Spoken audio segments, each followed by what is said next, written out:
The greatest assembly of them all. Once a year. Stranger danger.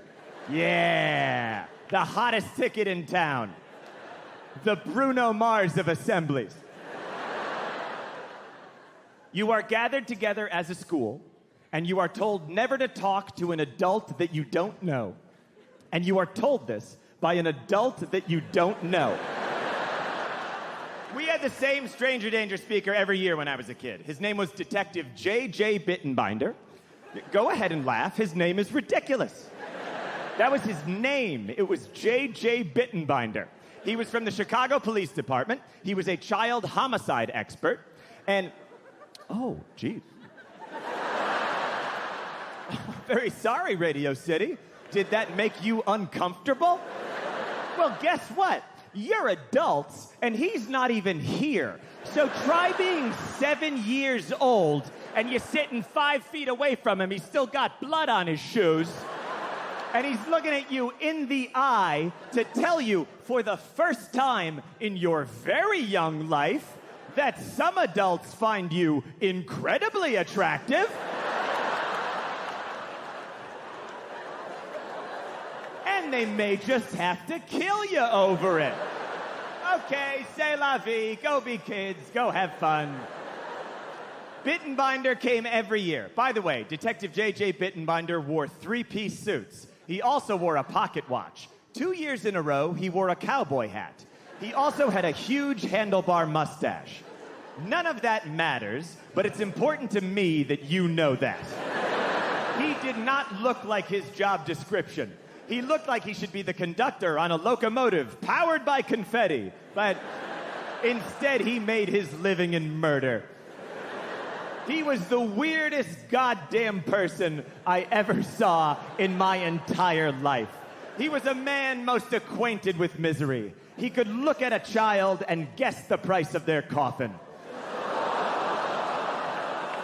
That line never gets a laugh, but once you write it, it stays in the act forever.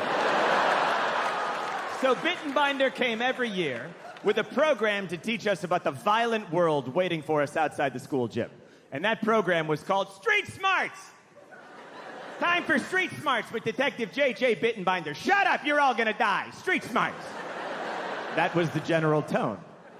He would give us tips to deal with crime. I will share some of the tips with you this evening. Okay, tip number 1, Street Smarts. Let's say a guy pulls a knife on you to mug you, because you remember the scourge of muggings when you were in 2nd and 3rd grade. You know how a mugger thinks, man, I need cash for drugs right now. Hey, maybe that 8-year-old with the goddamn Aladdin wallet that only has blank photo laminate pages in it will be able to help. Let's say a guy pulls a knife on you to mug you. What do? You go fumbling for your wallet, and you go fumbling for your wallet. Well, in that split second, that's when he's gonna stab you. So here's what you do. You kids get yourselves a money clip, okay? You can get these at any haberdashery.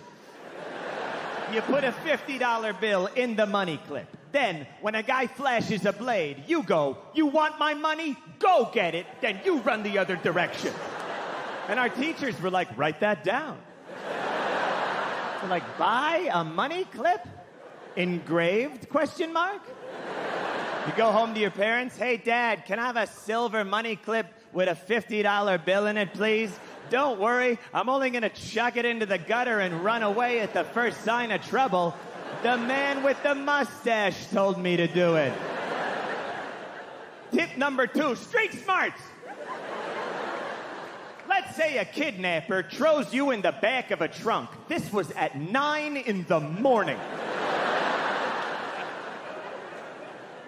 Let's say a kidnapper throws you in the back of a trunk. Don't panic. Once you get your bearings, find the carpet that covers the tail light. Peel back the carpet, make a fist, punch the tail light out the back of the car, thus creating a hole in the back of the automobile. Then stick your little hand out and wave to oncoming motorists to let them know that something hinky is going on. Can you imagine driving behind that?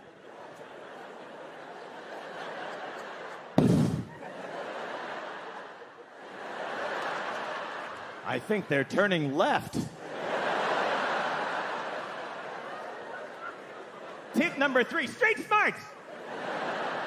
You kids have no upper body strength. And we were like, we know, but hey.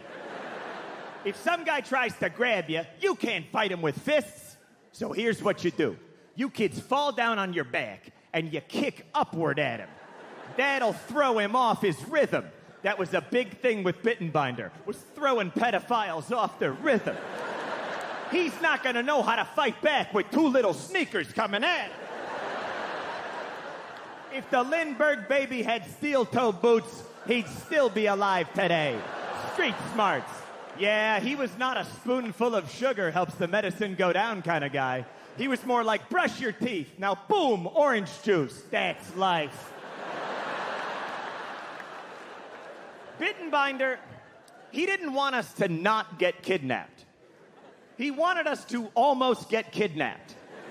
And then fight the guy off using weird psych-out backroom Chicago violence.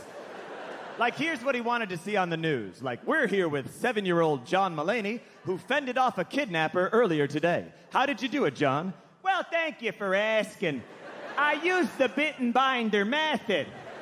When I saw the perp approaching, I chewed up a tab of Alka-Seltzer I carry with me at all times. This created a foaming at the mouth appearance that made it look like I had rabies. Now I've thrown him off his rhythm. Then I reach into his jacket pocket where I had planted a gram of coke and I went, whoa, what the fuck is this?